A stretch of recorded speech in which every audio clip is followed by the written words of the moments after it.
Ya. Nah, satu lagi ada yang namanya itu bagiannya itu elegi. Apa sih itu elegi? Elegi yaitu sendiri adalah duka. Kita sering mendengar bahwasanya di dalam puisi kadangkala ada sebuah lirik lagu atau bahkan lagu itu sendiri dari liriknya, di dalam liriknya itu mengandung berita duka atau duka dari batin seseorang yang diungkapkan melalui puisi itu sendiri. Nah, di situ termasuk dari bagian elegi. Nah, selanjutnya kita akan membahas tentang unsur batin puisi. Apa saja unsur batin puisi itu? Ada beberapa unsur batin puisi. Salah satunya adalah imaji atau imajinasi. Imajinasi itu berhubungan dengan khayalan atau imajinasi kita sebagai pengarang yang dituangkan melalui puisi-puisi yang kita buat.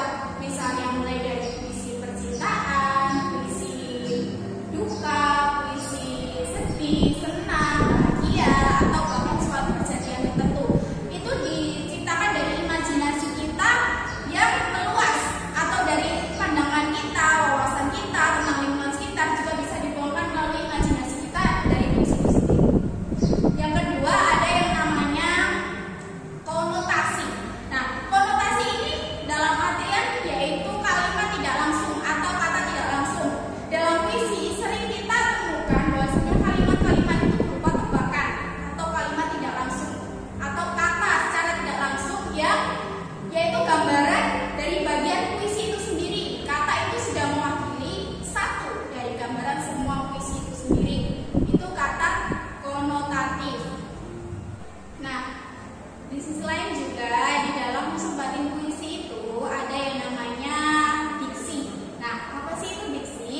Diksi biasa dikenal dengan pilihan kata. Kita sering mendengar di dalam puisi. Juga ada yang namanya pilihan kata tertentu. Misalnya, dalam kita membuat puisi, ada kalanya kita mencari pilihan kata tertentu, pilihan kata yang indah, yang sesuai, atau yang tentunya berkesinambungan dengan puisi itu sendiri. Misalnya, kita membuat puisi dengan judul keindahan alam atau semesta. Tentunya kita juga